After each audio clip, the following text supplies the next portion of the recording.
지난주에 저희가 졸업한 우리 학생들 또 새로운 곳으로 이사 가시는 가정 송별을 하면서 모세가 이스라엘 백성들과 헤어짐을 앞두고 그런 고별 설교에 하신 말씀들을 좀 나눴습니다. 그래서 모세가 전했던 말씀의 핵심은 이제 하나님을 너희가 앞서가시는 하나님을 의지하고 그 하나님을 따라가라, 그런 말씀이었죠. 그 말씀을 따라가다 보니까 장애물이 나타났는데 요단 강물이 건널 수 없을 만큼 범람한 상태로 있었고, 그걸 건너자 여리고 성이 나왔었고, 그 여리고 성을 지나가자 아이성이라고 하는 성이 그들의 길 걸음을 가로막았다라고 소개를 했습니다. 오늘 본문은 그 아이성을 지나 어떤 장애물이 나타났는가 하는 내용을 담고 있는 것입니다. 아이성을 지나 이스라엘 백성들이 마주했던 장애물은 어떤 것일까? 오늘 본문 4절 5절을 보니까 4절 5절 6절까지를 보면, 꾀를 내어 사신의 모양을 꾸미되 헤어진 전대와 헤어지고 찢어져서 기운 가죽 포도주 부대를 나귀에 싣고 그 발에는 낡아서 기운 신을 신고 낡은 옷을 입고 다 마르고 곰팡이가 난 떡을 준비하고, 그들이 길갈 진영으로 가서 여호수아에게 이르러 그와 이스라엘 사람들에게 이르되 우리는 먼 나라에서 왔나이다. 이제 우리와 조약을 맺읍시다. 무슨 일이 벌어진 거예요?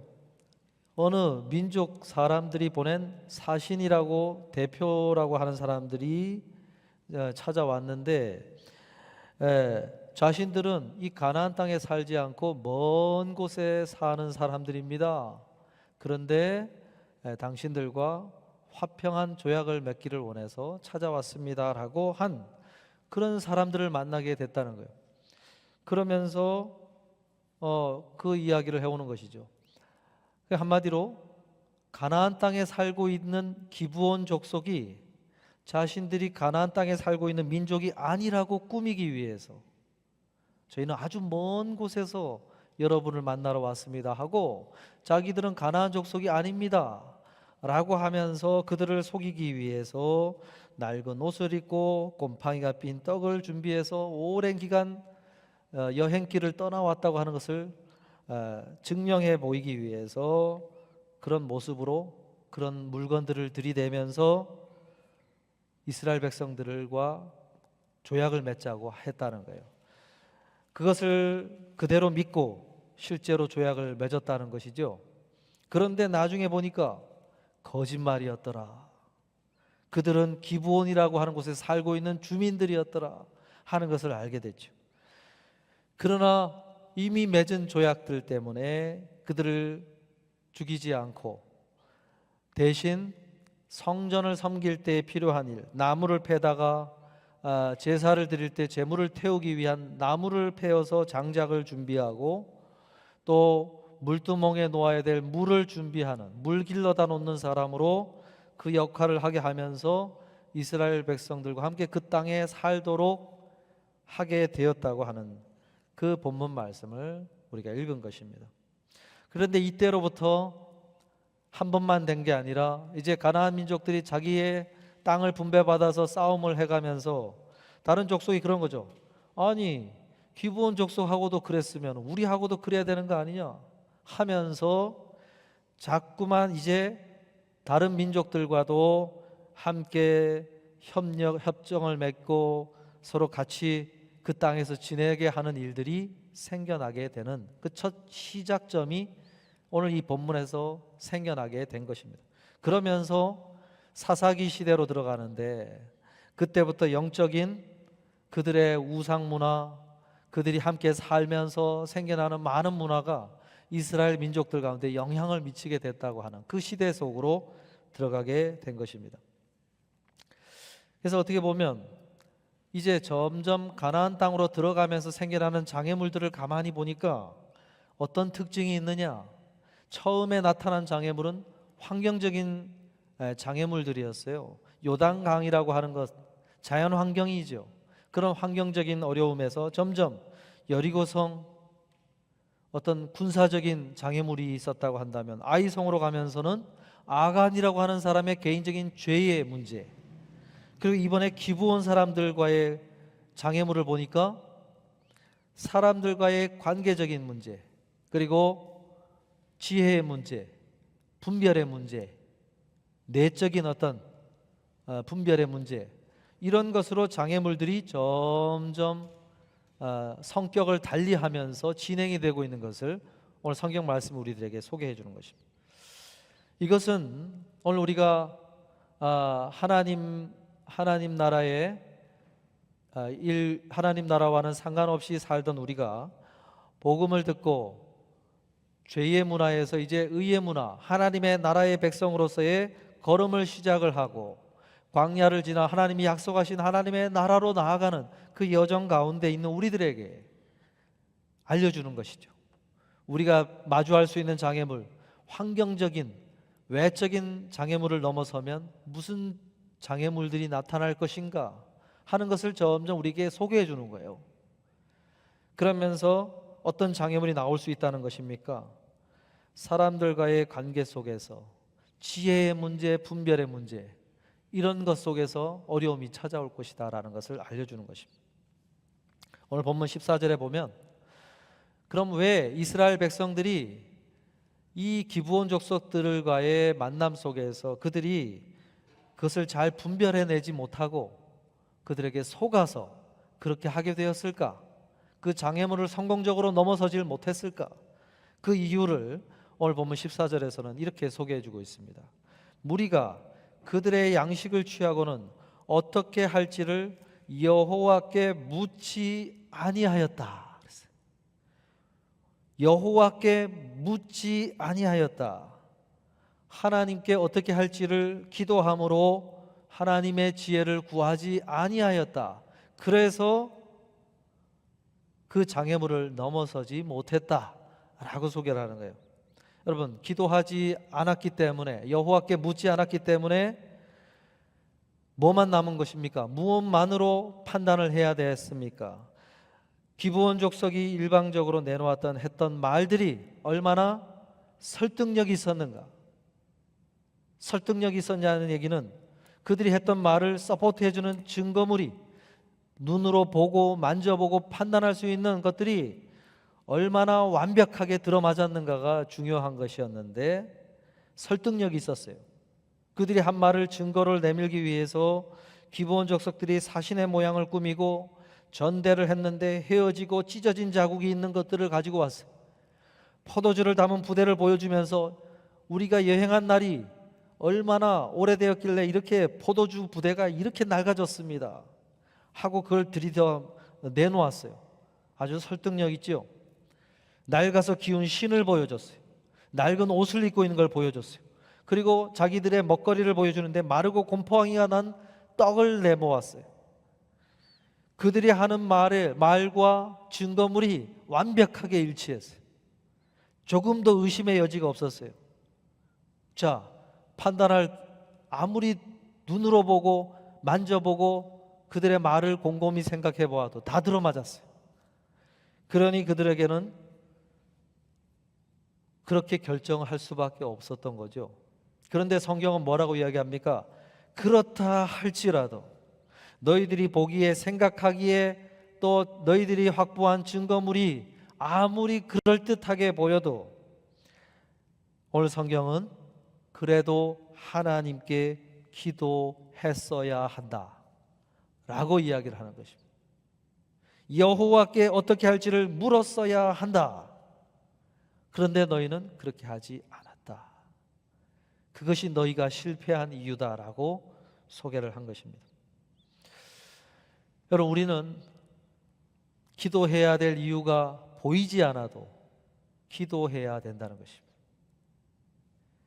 왜냐하면 이런 종류의 어려움, 이것은 이런 지혜가 필요한, 분별력이 필요한 이러한 장애물은 반드시 기도하고 하나님의 뜻을 구하고 지혜를 구했어야 된다는 거예요. 왜냐하면 4절에 보니까 그들이 하는 말의 가장 첫 부분에 성경이 소개할 때 꾀를 내었다 그랬어요. 꾀를 내어. 그 다음에 그들의 모든 것들을 소개해줘요. 무슨 이야기입니까?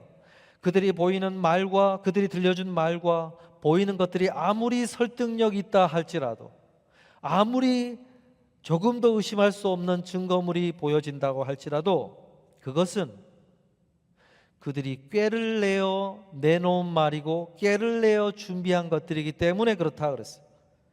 무슨 얘기입니까? 그들이 어떤 의도로 그 말을 했는지, 어떤 의도로 그것을 준비했는지, 그것은 꾀를 낸 진심에 기초한 것이 아니라 의도와 목적을 가지고 그런 것을 말을 하고 준비를 했기 때문에 그렇다라고 했어요. 여러분, 우리가 아무리 지혜가 많고 아무리 우리의 명철한 이성을 가지고 분석을 해낸다 할지라도 그 사람의 깊은 속마음이 어떤 중심을 가지고 그 이야기를 하는지 그 누가 알겠습니까? 그 누가 알겠어요? 그가 어떤 의도로, 어떤 중심으로 그 이야기를 하는지, 그 말들이 진심에 기초한 것인지, 아니면 이 기브온 족속들이 내놓은 것처럼 꾀를 내어 악한 의도를 가지고 목적을 가지고 그 말을 했는지, 그 누가 그걸 분별해 내겠느냐 이 말이에요. 여러분, 우리가 사람을 이해할 때는 사람을 다 알 수가 없지요. 제가 오늘 일부 예배를 드리면서 김선우 성도님한테 물었어요. 김선우 성도님, 우리 신선희 성도님을 100% 믿습니까? 반대로 또 물었어요. 신선희 성도님은 김선우 성도님을 100% 믿습니까? 어떻게 대답했을까요? Almost. 거의 믿지요 그랬어요. 그게 맞는 말이지요. 여러분, 우리가 오늘은 진심인데 어떤 상황들을 만나서 내 마음이 변할 수도 있잖아요. 그걸 누가 알겠습니까? 기브온 족속이 한 말이 꾀를 내어 한 말인지 정말로 진심으로 한 말인지 알 수가 없지요. 그래서 우리는 그 사람의 깊은 곳까지 아시고 그 중심의 의도를 아시고 중심까지 다 헤아리시는 오직 하나님만이 모든 것을 아시는 그분께 지혜를 구했어야 된다는 거예요. 주님, 제가 보기에는 이게 다 맞는 말 같은데 어떻게 해야 되겠습니까? 이렇게 해도 되겠습니까? 하고 잠시 스탑하고 하나님이 주시는 마음에 귀를 기울이는 시간을 가졌어야만 된다고 하는 거예요. 뭔지는 모르겠는데 조금 하나님이 내 마음에 확신을 안 주신다 하면서 그렇게 스탑하고 조금 시간을 가지면서 그것을 분별하는 시간을 가졌어야 된다는 거예요. 그런데 여호와께 어떻게 할지를 묻지 않았다라고 이야기하고 있어요. 이제 이 가나안 땅에 들어가는 이스라엘 백성들의 다음 세대가 어떤 영성을 가질지를 아주 잘 보여주는 장면이라고 할 수가 있습니다. 이후에 이스라엘 백성이 들어가는 세대는 하나님께 묻지 않습니다. 하나님께 묻지 않아요. 오히려 자기들이 보기에 옳은 대로, 자기들이 보기에 보고 듣고 생각한 대로 판단하고 빠르게 결정을 내는 그런 세대로 사사기 시대의 세대가 그 삶을 살아갈 것이다 하는 것을 아주 잘 보여주는 장면이에요. 그들은 어떻게 할지 여호와께 묻지 않는 세대, 기도할 필요를 느끼지 못하는 세대, 그 세대가 가나안 땅의 세대였다라고 하는 거예요. 여러분, 오늘 우리의 세대는, 오늘 우리의 영성은 어떻습니까? 기도할 필요를 느끼고 계십니까? 그러지 않을 수 있다는 거예요. C.S. 루이스는 스크루테이프의 편지에서 삼촌 마귀 스크루테이프가 조카 마귀 워무드에게 인간을 타락시키는 방법을 조언하면서 전략으로 한 가지를 소개한 것이 이거였어요. 기도하지 못하게 막아라. 기도하지 못하게 막아라. 그들의 경험을 신뢰하고 자신들이 생각한 것으로 빠르게 판단하도록 만들어라. 그것이 합리적인 판단처럼 보이지만 영적으로 그들을 더욱 어두운 길로 들어서게 만드는 길이 될 것이다 라고 조언을 합니다. 그렇지요. 우리가 기도하려고 하면 답답한 마음이 생기고 기도하려고 하면 왠지 시간적으로 손해볼 것 같은 느낌이 든다면 우리는 그런 세대의 영성을 가지고 있는 것입니다. 기도할 하나님께 어떻게 할지를 묻지 않는 세대, 물어볼 필요를 느끼지 못하는 세대에 우리는 나의 모습은 살아가고 있을 수 있다는 거예요. 분당 우리 교회 이찬수 목사님이 오늘 이 본문을 가지고 설교를 하시면서 2023년도 12월에 그런 예와 일화를 한 가지 소개한 적이 있습니다. 어느 교회가 아주 좋은 조건의 땅을 건축 부지로 발견을 하고는 너무 좋은 조건이라 빨리 결정을 하려고 해서 긴급하게 재직회를 소집하고 공동회를 소집해서 그 땅을 건축 부지로 구입하기로 결정을 해버렸어요. 그런데 너무 급한, 다른 데서 그 땅을 사갈까 봐 너무 급하게 그것을 추진을 했는데 이후에 어떤 일이 벌어졌느냐, 생각지 못한 법적인 문제, 골치 아픈 법적인 문제가 생겨나기 시작을 하고 지역 주민들의 종교 부지로 허락할 수 없다 반대하는 움직임이 일어나게 되면서 너무너무 고생을 많이, 그 부지 하나를 해결하는데 너무너무 고생을 하면서 결국 그 리더십들이 그런 고백을 했다는 거예요. 모든 것이 합리적인 것처럼 보였으나 하나님은 아니라고 하신 것이었다 라고 나중에 그 고백을 했다는 거예요.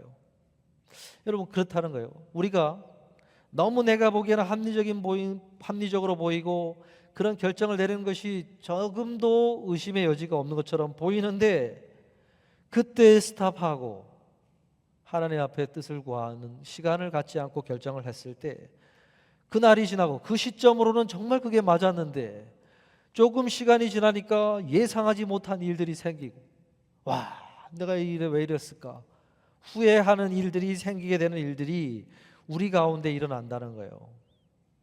왜요? 사람이 하는 일들 가운데는 우리가 예상치 못한 일들이 참 많다는 거예요.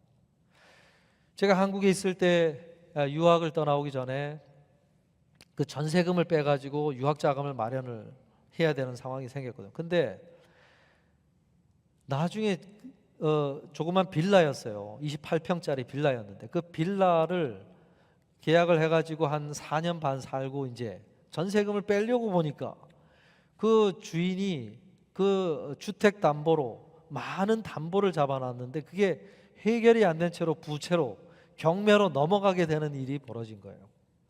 와, 그런데 우리 순위가 우리 전세금을 보존할 수 없는 순위가 된 거죠. 야, 이거 어떻게 해야 되느냐. 은행에 담보로 한번 잡은 거 다 빼고 나면은 우리 전세금이 안 나올 것 같이 예상이 되는 거예요. 다른 아는 분한테 물어봐도 야, 이거 어렵다. 참 그 어려운 상황에서 마음고생하면서 기도를 했어요.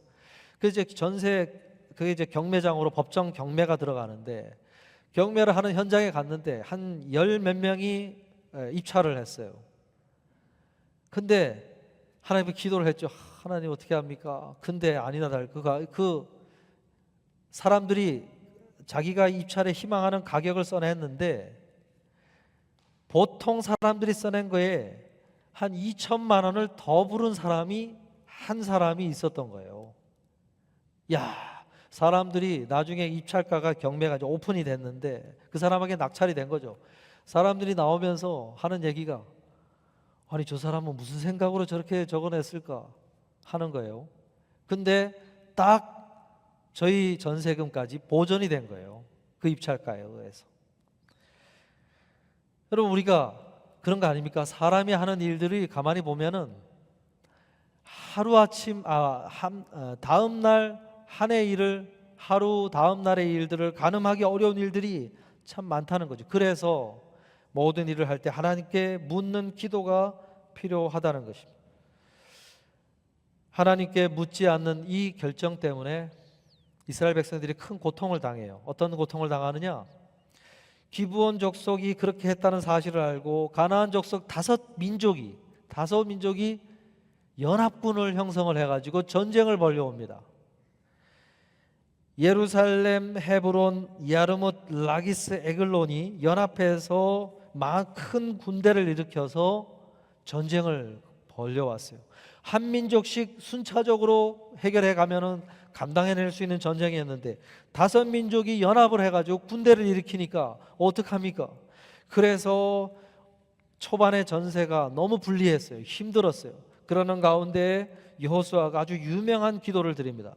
여호수아서 10장 12절에 13절에 보니까 여호와께서 아모리 사람을 이스라엘 자손에게 넘겨주시던 날에 여호수아가 여호와께 아뢰되 이스라엘의 목전에서 이르되 태양아 너는 기브온 위에 머무르라 달아 너도 아얄론 골짜기에서 그리할지어다 하매 태양이 머물고 달이 멈추기를 백성이 그 대적에게 원수를 갚기까지 하였느니라 그래요. 여호수아가 이 기브온 성읍 주변으로 해서 전쟁이 거기서 벌어졌는데 초반에 너무 힘든 전세에서 조금씩 전세가 이제 이스라엘 백성들에게 유리하게 흘러가는데요. 그런데 가만히 보니까 날이 저물 것 같아요. 야, 이거 지금 날이 머물면은 이 전세가 지금 우리에게 유리하게 지금 막 흘러왔는데 힘들어지겠다 싶어서 전쟁을 하는 중에 여호수아가 하나님 저희들에게 시간을 좀 더 주십시오. 저 해를 잠시 머물게 하시고 달이 찾아오는 것을 머물게 해주셔서 이 시간을 저희들에게 조금 더 주신다면 이 전쟁을 승리할 수 있을 것 같습니다 하고는 해와 달의 움직임을 지연시켜 달라고 하는 말도 안 되는 기도를 드린 것이죠. 생각해내기 어려운 기도를 드린 거예요. 대단히 놀라운 기도였어요. 앞서서 여호수아가 하나님께 묻지 않고 그 결정을 했던 여호수아가 이제 180도로 생각이 바뀌어서 자신의 생각과 감각을 뛰어넘어서 하나님이 전능하신 하나님이시라면 이러한 것도 기도를 들어주시지 않겠나 하면서 전쟁터에 뛰어다니면서 외치면서 하나님 앞에 그런 기도를 드리는 모습을 보였다는 것입니다. 여러분, 우리는 내 생각, 내 판단을 넘어서서 하나님의 생각, 하나님의 판단을 의지하는 그러한 사람으로 걸어갈 때 내 생각으로는 도저히 할 수 없는 그러한 요청을 이런 식으로 드리는 사람의 모습으로 걸어가게 된다는 것입니다. 실제로 하나님은 그 기도를 들어주셨죠. 여러분, 미국 펜실베니아주 출신의 목회자이자 신학자인 에이든 윌슨 토저라고 하는 A.W. 토저라고 하는 분이 기도라는 The Knowledge of the Holy라고 하는 책에서 이 본문을 예를 들면서 이렇게 설명을 합니다. 하나님에 대한 낮은 생각은 교회 전체를 약하게 만듭니다. 우리가 생각하는 하나님이 어떤 분이신지 생각하는 것에 따라 우리가 어떤 신앙을 갖게 되는지를 결정하게 될 것입니다. 기도를 포기하고 경험과 지식에 따른 판단에만 의존하는 사람은 결국 아주 작고 한계를 가진 하나님을 신앙하게 될 것입니다. 여호수아는 기브온 사건을 통해서 그러한 자신의 신앙이 얼마나 좁은 것인지를 경험하게 되었고 결국은 이 현장에서 말도 안 되는 기도를 드릴 만큼 전능하신 하나님을 크게 보게 된 변화를 경험하게 된 것입니다 라고 주애를 달았어요. 여러분, 하나님을 크게 보게 되는 변화, 그것이 일어났다는 것이죠. 오늘 우리는 하나님을 어떻게 생각합니까? 어떤 영역은 하나님께 조금 기도해도 될 부분으로 생각하는 분들이 있을 수 있어요. 그러면 그런 부분만 도와주실 수 있는 분으로 하나님을 생각하고 기도할 것입니다. 내가 생각하는 하나님의 모습에 따라 나의 기도의 영역들이 정해진다는 거예요. 그러나 여호수아는 그러한 일을 겪으면서 하나님을 다시 크게 보게 되는 변화를 경험하게 됐다는 것이죠. 여호수아 10장 14절에 보면 이 기도의 응답을 이렇게 소개합니다. 여호와께서 사람의 목소리를 들으신 이 같은 날은 전에도 없었고 후에도 없었나니 이는 여호와께서 이스라엘 위하여 싸우셨습니다. 하나님을 그렇게 바라보면서 기도한 여호수아의 기도에 대해서 하나님이 이전에 한 번도 들어준 적이 없는 그러한 기도에 응답하심으로 최고의 응답을 해 주셨다라고 소개를 하고 있어요. 여러분, 이 기도의 응답을 소개하면서요, 기도 응답의 핵심은 무엇이냐를 소개했죠. 여호와께서 이스라엘 위하여 싸우셨다. 하나님께서 이스라엘의 싸움의 현장에 찾아오시고 개입하셔서 그들을 위해 대신 싸워주셨다 그랬어요. 여러분, 기도란 무엇이냐? 리차드 포스터 목사님이 기도를 이렇게 진술했어요. 기도는 하나님을 내 삶의 중심으로 초대하는 요청이다라고 이야기를 했어요. 기도하는 순간부터 하나님께서 내가 감당해야 될 삶의 현장에 찾아와 주셔서 나를 대신하여 그 일들을 감당해 주시는 일들을 경험하는 것이 기도라고 소개한 것입니다. 여러분, 우리가 기도하면 하나님이 내 삶의 현장에 찾아와 주시고 그 걸음 속에 함께 해주시는 변화를 일으키는 것이 기도라는 거예요. 우리는 기도를 그렇게 생각하고 있습니까? 아니면 기도라는 것은 그저 하나님 도와주세요 이렇게 정도만 요청하는 것으로만 생각합니까? 다니엘서 10장에 가보면 기도의 이 장면을 잘 소개해주는 모습이 소개가 됩니다. 바사왕 고레스 3년째 되던 해에 다니엘이 뜻을 정하여 금식 기도를 21일간 하게 됩니다. 그럴 때 21일째 만에 하나님이 보내신 사자가 찾아오는데 그 사자가 무엇을 자신이 21일 동안 너에게 다가오기 위해서 어떤 일을 벌였는지를 소개를 했는데 다니엘서 10장 1절 11절 14절에 보니까 바사왕 고레스 제3년에 한 일이 벨드사살이라 이름한 다니엘에게 나타났는데 그 일이 참되니 곧 큰 전쟁에 관한 것이라 다니엘이 그 일을 분명히 알았고 그 환상을 깨달으니라. 내게 이르되 큰 은총을 받은 사람 다니엘아 내가 내게 이르는 말을 깨닫고 일어서라. 내가 내게 보내심을 받았느니라 하더라. 그가 내게 이 말을 한 후에 내가 떨며 일어서니 그가 내게 이르되 다니엘아 두려워하지 말라. 내가 깨달으려 하여 내 하나님 앞에 스스로 겸비하게 하기로 결심하던 첫날부터 내 말이 응답받았으므로 내가 내 말로 말미암아 왔느니라. 그런데 바사 왕국의 군주가 21일 동안 나를 막았으므로 내가 거기 바사 왕국의 왕들과 함께 머물러 있더니 가장 높은 군주 중 하나인 미가엘이 와서 나를 도와주므로 이제 내가 마지막 날에 내 백성이 당할 일을 내게 깨닫게 하러 왔노라.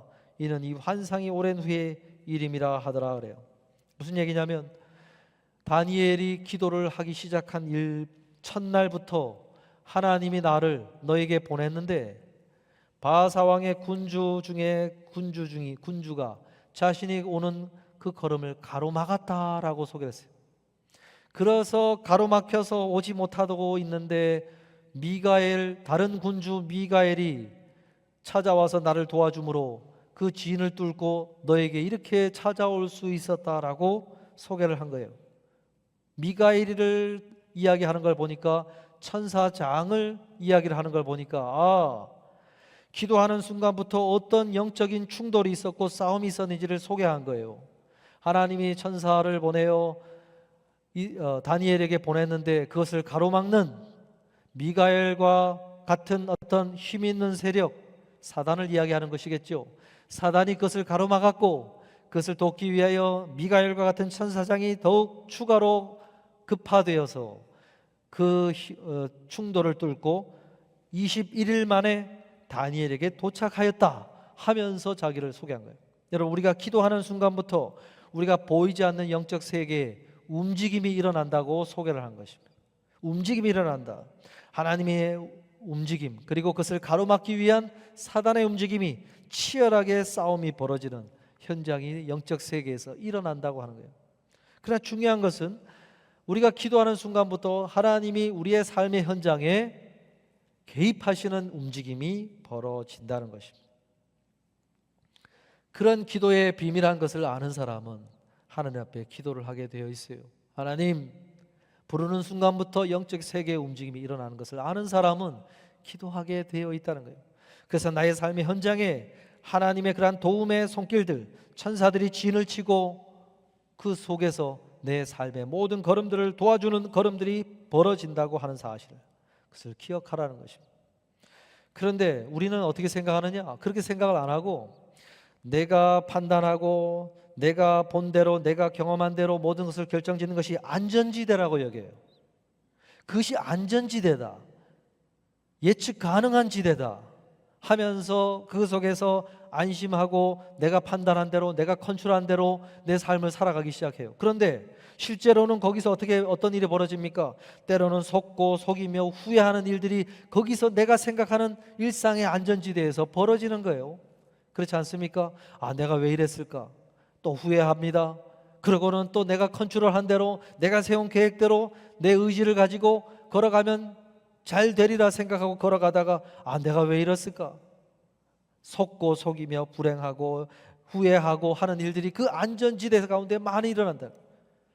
그래서 토마스 머튼 같은 분은 우리 삶의 안전지대를 버리고 하나님께 물어보는 용기가 필요하다 그래요. 그 안전지대에서 벗어나 하나님이 가이드하는 곳으로 걸어가 보는 그 걸음이 사실은 속고 속이는 후회하는 일들이 벌어지는 것이 아니라 그 속에 진정한 자유와 하나님이 주시는 새로운 모험이, 새로운 삶의 풍성함이 기다리고 있다라고 소개를 하는 것입니다. 여러분, 내가 생각하는 안전지대, 그 속에 후회 마음이 가득한 그 지대에서 벗어나는 용기를 한번 내보시라는 거예요. 우리가 용기를 낸다는 것은 나의 안락함을 버리고 하나님께 묻는 용기가 필요하다는 것입니다. 우리는 그것을 하지 않습니다.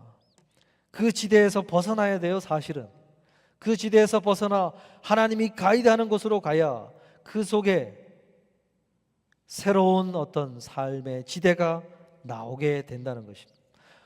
오늘 이 말씀을 기억하시고 삶의 현장으로 나아가실 때 이러한 용기, 내가 해보지 않은